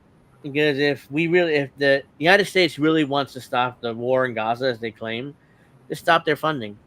Stop their funding, and then Netanyahu will fold in seconds. He'll fold immediately. And if he doesn't fold, he'll be removed from office, and they'll put in a prime minister that will fold.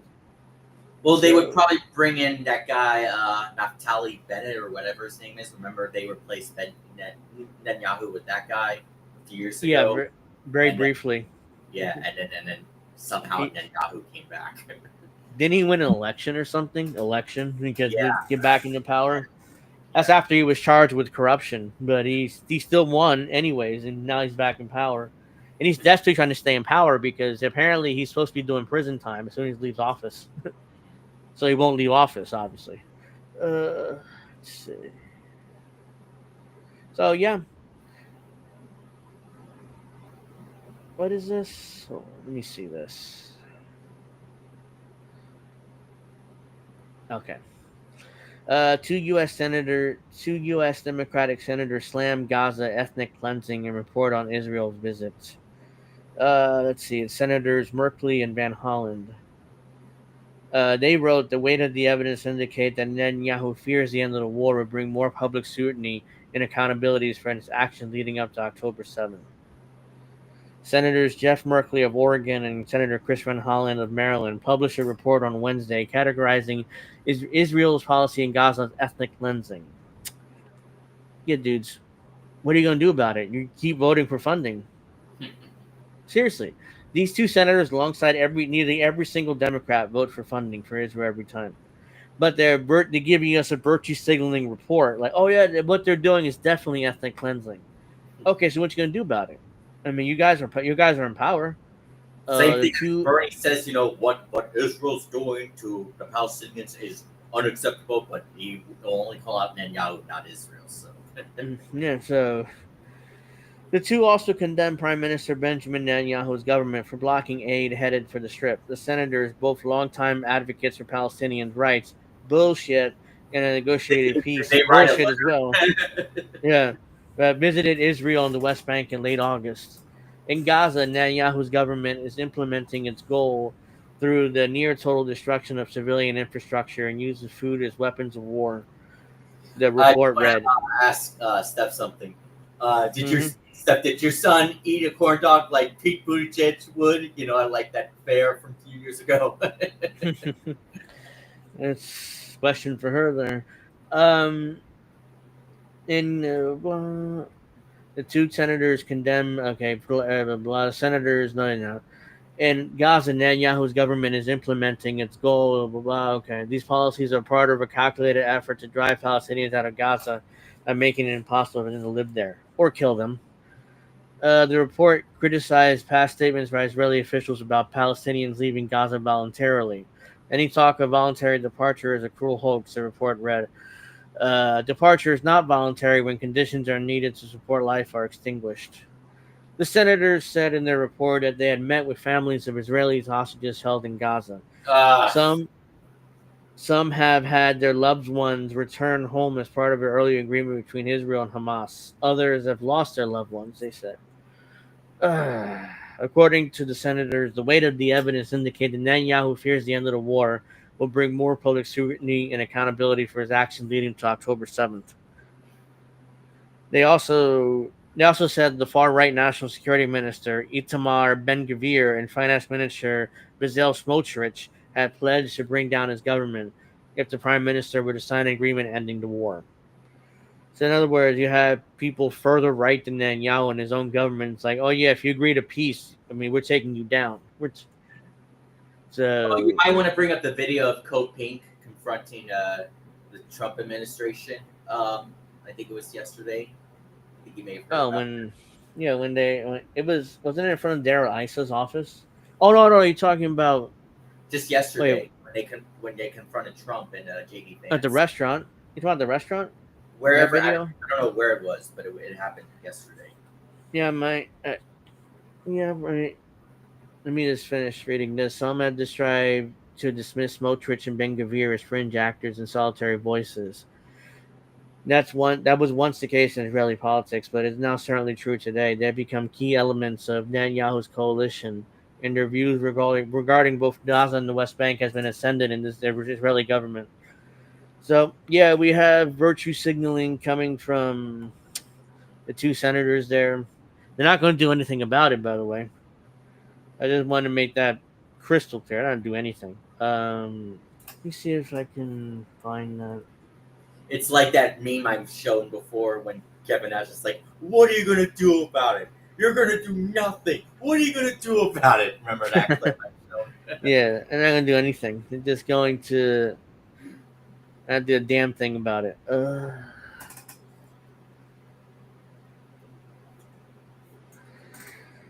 Okay.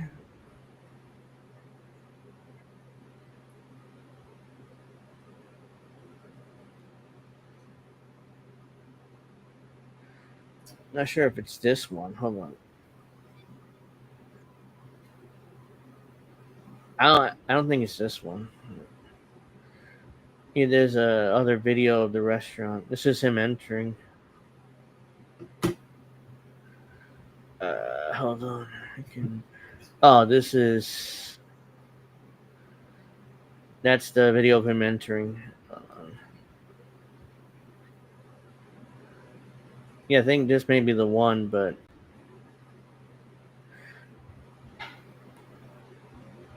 Yeah, I think it's the one. Yeah.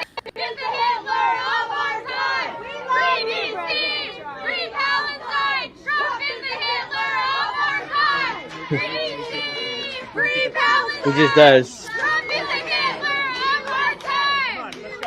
Come on, let's go. Get him out of here. He's terrorizing ethnic communities all over the world! From Puerto Rico! To the Philippines! To Venezuela! He is terrorizing communities! He is not welcome to D.C. He's not welcome to Palestine! Palestine is not for sale! Free D.C. Free Palestine! Why are you bullying? Well, they're obviously, it's a restaurant they made sure it was full of supporters of the administration. His supporters are going to be saying, "Oh, how great was Trump? Look how he handled it. He handled it like a pro." They're going to say shit like He's that. like, he just points like, I'm surprised Secret Service let them that close to Trump for that long. Because they were pretty close to him. So it wasn't like they were far. I mean, they were right basically on the other side of the table. So yeah, that's Donald Trump being called the Hitler of our time by those protesters. And he was smiling about it too. Yeah, I think he was trying to what the fuck are they doing here? Okay, let me pretend to smile here, and is like, oh yeah, he pointed to get rid of them, but I'm not sure if Secret Service didn't know what to do. It's like, and then he finally said, get him out of here. Like, what are you doing? So yeah. Earl says, looks like security lapse to me. They were awfully close. Yeah, they were very close to Trump. I'm surprised anybody got that close to him. Especially, none of this happened. Wait, this happened the day before Weird Charles how Kirk he's was shot. holding her right there, that security guard. Yeah, kind of like. It's kind of like, okay. I mean, I don't want to touch her, but let me have to get rid of her somehow. So it's like, so yeah, there you go, ladies and gentlemen. That was Donald Trump being called the Hitler of our time. So yeah, so we'll be wrapping up now. It's almost 9:00, and my back is bothering me too, so I'm trying to sit in a way that so pro wrestling talk will not be tomorrow, but it'll be Sunday night at 7, because tomorrow I'm watching the Canelo fight, so not doing a show. 8? So. That's fine. Sounds good. Hopefully, Bill, if you're watching this, hopefully you can join too. So yeah, well, me or Witchy will reach out to him, sure. But obviously now we got to discuss the WWE officially going to Saudi Arabia for WrestleMania 43 in 2027.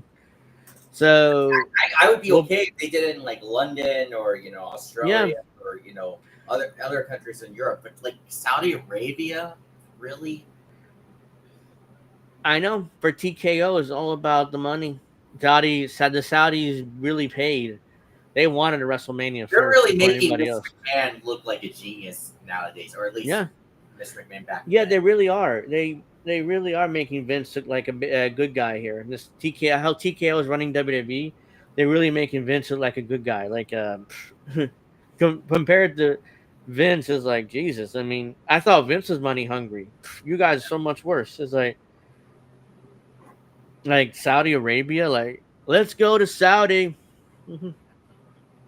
Let's all collect the Saudi money. So we'll be discussing that on Sunday. Yeah.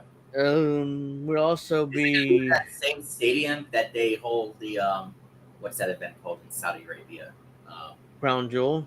Yeah, Crown Jewel is in the same. I assume. Yeah, it's in Riyadh, the capital. So I'm assuming they'll be going to that place again in Riyadh. It's going to be 2 nights or 2 afternoons here in the U.S. because it's on the afternoon here. Yeah. And we'll be talking about that Sunday. And any updates on Raw and SmackDown leading into WrestlePalooza, which is next Saturday, not Did you tomorrow. respond So to Steph? Vince McMahon would be like, "It's me. It was me all along." You remember that segment? yeah, YouTube not liking me tonight. I had some good ones and wasn't offensive, unless they were thinking that way. Trust me, Vince will be back. I mean, we can discuss that more Sunday, but trust me, I believe so too. At some point, we'll see Vince McMahon's face back on television. So I don't think he'll be running the company again, but I wouldn't be surprised if he showed up back in WWE television. And yeah, so Yeah, that like we want Shane. We want Shane or something like that. yeah. So we're gonna wrap up there because it's 9:02 and I gotta go. And make sure you check out Pro Wrestling Talk Sunday at 7. Most likely we'll have to do next Sunday at 7 as well, the Sunday after, because WrestlePalooza is that Saturday. So, but that'll be we'll see about that one. But for now, for sure we're gonna go on Sunday at 7. This Sunday at 7. And thank you for watching Angel in the Afternoon. Hopefully, Witchy will be back with us next week because we did miss her on the show today. And make sure you like and subscribe. Make sure you share. Make sure you check out all the other INN content on the channels because they've been great. And we're going to see you guys Sunday for Pro Wrestling Talk. Have a nice weekend. And